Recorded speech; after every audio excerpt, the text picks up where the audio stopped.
ભગવાનની ઉપાસના ભક્તિ કરી અને જો નિયમથી ચાલે ને તો જે સંસાર ત્યાગ કરીને કદાચ ફળ મળે ને એવું આ 9 દાડામાં તમને મળી શકે છે. શું કીધું? જે સંસાર છોડી કદાચ તમને એ જે ફળ મળવાનું હોય એવું કદાચ જો સંયમ નિયમથી ઉપાસના કરો આ 9 દિવસ નોરતાની તો એવું ને એવું ફળ તમારા જીવનમાં તમારી માતાજી આપી શકે છે. તો એના માટે દરેક ઉપવાસ કરતા હોય છે. તમે જાણો છો નોરતા બે હોય છે કે આસો ને ચૈત્રી નોરતા. હવે આ આસોની નવરાત્રીમાં અને ચૈત્રી નવરાત્રીમાં જે માતાજીની ઉપાસના કરવા વાળા ભક્તો છે એના માટે આ 9 દિવસ આલ્યા છે.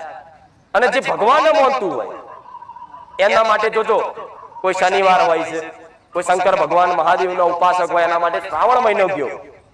એટલે મૂળ ગમે તે વાતે સંસારમાં રહેનાર મનુષ્યો માટે ભગવાને અમુક સમયગાળો આલ્યો છે કે આ સમયગાળામાં જો સંયમ નિયમથી કદાચ કોઈ પણ ઉપાસના કરશે ને જે ભક્ત એના વિશેષ ફળ પ્રાપ્ત થશે. હવે આસોની નવરાત્રી એટલે શુભ મુહૂર્ત કહેવાય, શુભ ચોઘડિયા કહેવાય. એમાં માતાજીની ભક્તિનો વિશેષ પ્રભાવ મળે. આમ તો તમે આડા દિવસ ભક્તિ કરો એનો તો કૃપાનો પ્રભાવ હોય જ, પણ આસોની નવરાત્રી હોય કે ચૈત્રી નવરાત્રી હોય એમાં શુભ ચોઘડિયા હોય અને ચોઘડિયાનો પ્રભાવ દરેકના જીવનમાં પડતો હોય છે ને. ચોઘડિયા શું એટલે ખબર છે ને તો તમને? શુભ ચોઘડિયું, ચલ ચોઘડિયું, કાલ ચોઘડિયું બધું તમે વાપરેલું છે જીવનમાં, ખબર હશે તમને, બરોબર? તો કે છે કે આજે કે ભાઈ હરાદો છે તો કે હરાદો નવો ધંધો ના કરાય, નવું સાધન ના લવાય, એવું માન્યતા છે. કે છે કે ભાઈ અત્યારે ચોઘડિયા હારા ના હોય, અત્યારે જો ધંધો કરો તો ધંધામાં નુકસાન આવે, સાધન લાવો તો એમાં નુકસાન આવે, એવી માન્યતા છે. એટલે આનો મતલબ એવો છે કે ચોઘડિયાના પ્રભાવ પડે છે તો જ આ માન્યતાઓ હોશે. તો આ નોરતામાં તમારી માતાજીના એવા શુભ ચોઘડિયા છે 9 દાડાના.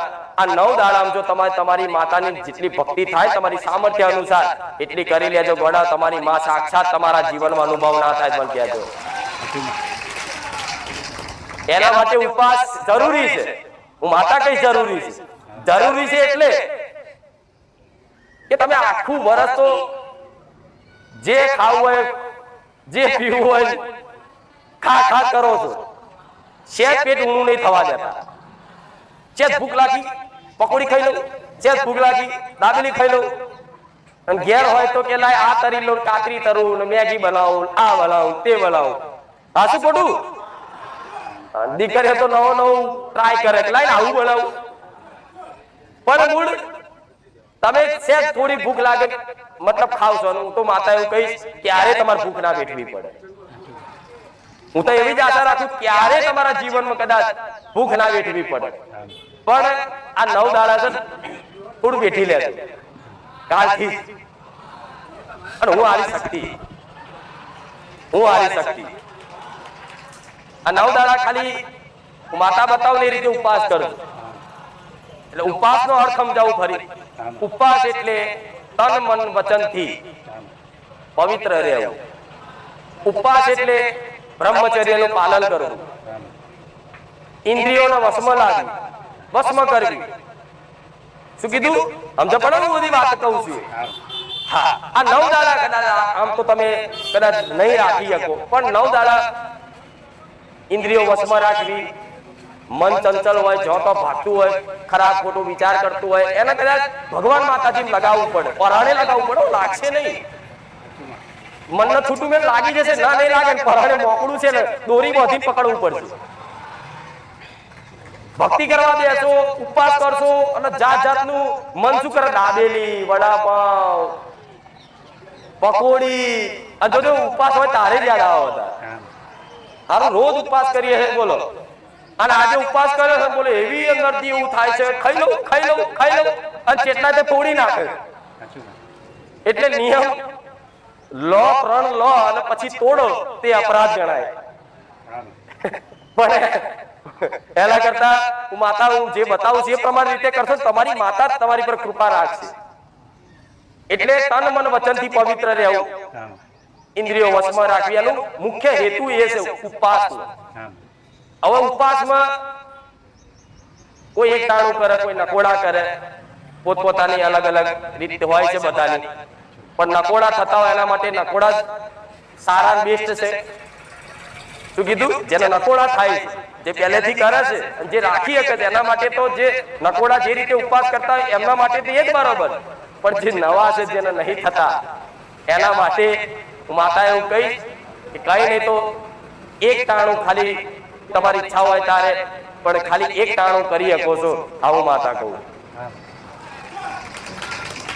તમે ઉપવાસ સવારથી રાખો, એક દિવસથી મતલબ આજે તમે જે પણ ઘેર બનાવ્યું હોય, દાળ ભાત કઢી ખીચડી જે અને હું તો 9 દાડા છે તો સારું સારું બનાવો. લાડવા શીખર સૂતર જે લાવવું હોય લાપસી બધું. અરે તમારા માટે નહીં, ખાવાનું તો તમારા છે છેલ્લે, પણ તમારી કુળદેવી માટે. કે માં પહેલા નોરતે નહીં પેલું ગીત આવતું કે શું સોમવારે સૂતર ફેરણી જલ્દી જમવા આવજો, મંગળવારે ગુલાબ જાંબુ જલ્દી જમવા આવજો. હવે સોમવારે સૂતર ફેરણી જલ્દી જમવા આવજો એવું માતાજીને આહવાન કર્યું અને માતાજી આયા અને થારીને જોયું એટલે કે સૂતર ફેરણી છે નહીં.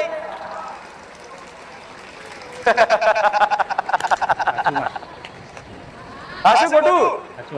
આમ તો માં ભાવની ભૂખી છે. હવે આવું કોઈ ખબર તો કે ના માતાજી તો ભાવના મૂક્યા છે એને તો ખાલી યાદ કરો, પણ હોવું તો જોઈએ થારી. એ ભાવ જ જમા છે તમારો. એ નહીં કે સૂતર ફેણી ખાવા આવતી હોય કરી હાથ નહીં, એ ભાવ જ જોવો છે, પણ થારી હોવું જોઈએ ને. હવે તમારે ઘેર મહેમાન આવ્યા હોય અને કે તમારા માટે મસ્ત ગુલાબ જાંબુ ને બધું બનાવ્યું છે, આવો અને ઘેર મહેમાન આવે ને વઘારેલી ખીચડી ખાવા મળે તો હું તો બોલો વચ્ચે નાસ્તો કરતો કરતો ના આવ્યો કે લાવો આજે ગુલાબ જાંબુ લાપસી દાળ ભાત ખાવા મળશે. હવે તો તમારી આશા સાહેબ નહીં આવું.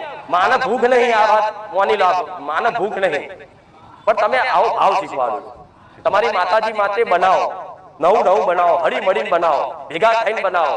અને જે ભાવ હોય દર નવતામાં 9 દાડા 9 અલગ અલગ. પણ એમાં ખાસ એટલું ધ્યાન રાખવું કે માતાજીને આમ આડા દિવસે તમે જે ભોણું ધરાવો છો, લસણ ડુંગળી વાળું મસાલેદાર જે ધરાવો ચાલે, પણ 9 દિવસ એનું મુહૂર્ત છે, એના મતલબ એનો પ્રભાવ છે. એ 9 દિવસનો નિયમ ડુંગળી અને લસણ કે મસાલેદાર બનાવવું. ઓકે માતાજી આ તો તમે સ્વામિનારાયણ જેવું લાયા. અમુક ના આવું થાય, પણ ના, સાત્વિક ભોજન કરો તો સાત્વિક વિચાર આવે. સાત્વિક વિચાર એટલે સત વિચાર, સારા વિચાર. તામસિક ભોજન કરો, રાજસિક ભોજન કરો એટલે એના પ્રભાવથી તમારી અંદર ખરાબ વિચાર, આળસ, ઊંઘ વધારે આવે. આવું બધું સનિયમ. એટલે શું કીધું? તમે તમારી માતાજીનું જે બી ભોજન બનાવો એમાં લસણ ડુંગળી આ 9 દાડા ના નાખતા. અને હું તો કહીશ 9 દાડા નહીં ખાવ તો મરી નહીં જાવ. હા, તમારા ઘરવાળો માંગતો હોય તો એને કાપી નાખજો, અપરાધ નહીં લાગે અને પાપ નહીં. મતલબ એમ કે તારા ના ખાવત ના ખાતી લાય, મારા તો ખાવું પડશે તો બાંધવાનું નહીં, હાલે કાપી આલું કે હવે લડાઈ થાય પાછી. ના માડીએ ના પાડી છે, તમે છે ને આ પાડો નહીં બનાવું જાઓ, એ પાછો નોરતામ કકરા અને નો મારું આવો. આ શું ખોટું? તો એવું જ હું કહું. એટલે કોઈ ખાતું હોય તો ભલે એના માટે બનાવવાનું ના નહીં કશું, પણ તમારી માતાજી જે ધરાવો એમાં લસણ ડુંગળી મસાલેદાર બહુ તીખું એટલું બધું નહીં રાખવું, માપનું. જેમ ધામમાં જાવ છો તમે, મારા ધામમાં કદાચ ખીચડી ખાધી એ ખબર, અને ગમે જગ્યાએ બાપા સીતારામે જમો કે ગમે તો તમે જમ્યા છો, પ્રસાદી લીધી હશે તો જોજો એકદમ મોરું મોરું ફોમે કાઢો છો કે તો બહુ મોરું છે. તો મોરું જ હોય તો ભગવાનને એવું કે થોડી મસાલેદાર ને બધું નાખેલું હોય, પણ એવું મતલબ તમને ભાવે એવું ચાખીને તમે તમારે બનાવો. શું કીધું? ઓકે છે માતાજી, અમારે માતાજી ભોણું ધરાવવાનું ચાખીને બનાવવાનું. આ નવાઈ લાગશે. મારી વસ્તી ચાખીને બનાવો, મારા સેવકો જે પ્રસાદી બનાવે ચાખીને બનાવો. ચાલો એ સબરીને કદાચ રોમને બોર ખવડાવવા હતા ને તો ચાખીને ખવડાવ્યા, મારા રોમને ખાટા ના લાગે. એ ભાવની પ્રધાનતા છે. એટલે એમ એઠું ના ખવડાવે કે, પણ એમાં ભાવની પ્રધાનતા વધારે છે. એમનો ભાવ એવો છે. એટલે જો રોમે એઠા બોર ખાધા તે રીતે એઠું નહીં કરવાનું, પણ મતલબ કોઈ બી બન્યું છે ભોજન તો લાવ ચાખી લઈએ, દાળ જેવી બની, થોડું મીઠું ઓછું છે નાખી દઈએ. પછી કે માતાજી ધરાયા પછી દાળ ચાખી, અને મીઠું તો છે નહીં, તો માતા કહે છે કે મીઠા વગરની દાળ મને ખવડાય. આ શું ખોટું? એટલે આવું મતલબ શીખવાડું છું, ભાવ શીખવાડું. એટલે એ ભોજન બનાવી અને હોજે માતાજીને આગળ જાઓ ને, હોજ 7 વાગે 6 વાગે જે પ્રમાણ હોજનો સંધ્યાકાળ થાય એ ટાઈમે તમારી માતાજીની આરતી કરજો, સ્તુતિ વગાડજો અને પ્રસાદ પેટે તમારા આજુબાજુ રહેતા હોય નાના નાના બાળ હોય એમને પ્રસાદ આપજો. જે બી ચોકલેટ લાવો, જે લાવો, જે બી ભોજન બનાવ્યું હોય એની પહેલી રોટલી કે પહેલું ભોજન થોડું ગાયનું કાઢી લેવાનું અને ધરાયા પછી એ પ્રસાદ રૂપે તમારે ગ્રહણ કરવાનું. આ 9 દાડા જો પાલન રાખીને એને કૃપા કુળદેવીની વિશેષ ફળ છે આવું વિશ્વાસ રાખજો. બરોબર શું કીધું? હા, હજુ કોઈને ડાયાબિટીસ થતો હોય, ચક્કર આવતા હોય તો એના માટે માતા કહીશ કે પરાણે નથી. હા, અમુક હોય છે એવા કે ડાયાબિટીસ હોય ફૂલ અને કે મારીએ કીધું લાવો ઉપવાસ કરીએ એમ ડાયાબિટીસ ઘટમ નોમ મારું દે. મારે તો એ ધ્યાન રાખવું પડે. હા, એવો ભાવ હોય તો ગોડા ડાયાબિટીસ ના થવા દો એ માતા. આ શું ખોટું? પણ અત્યારના નિયમ પ્રમાણે મારે બધું કહેવું પડે. આ શું ખોટું? એટલે આ દીકરા દીકરીને બધાને લાગુ પડે. અને ખાસ તન મન વચનથી પવિત્ર એટલે મુખેથી ગાળાય ના નીકળે એનું ધ્યાન રાખજો. એવા માણસો જો જોડે બેઠા નહીં જો તમે એનાથી ચીડ થતી હોય, એનાથી ઈર્ષા થતી હોય, એનાથી ઝેર આવતું હોય એવા વ્યક્તિઓનું કદાચ કોઈ વિડીયો કોઈ સ્ટેટસ જોવાનું નહીં જેનાથી તમને ઈર્ષા પેદા થાય, મનમાં કદાચ એના પ્રત્યે વેર પેદા થાય અને વાણીથી કદાચ મુખેથી કદાચ ગાર નીકળી જાય. એવું બધી વસ્તુ હું તો કહું મોબાઈલ દૂર રાખજો થોડો. એક દાડો તો એકાંત રહો, એક દાડો તો અન મેલો.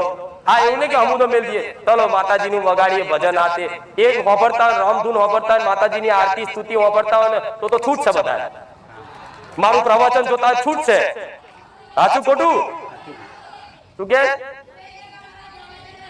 પ્રવચન જોવો એટલે તો આટલી રાડો પાડું નકર હું ગોડી છું. હું શું લ્યા કોઈ શીખવાડું કશું? સાચું ખોટું?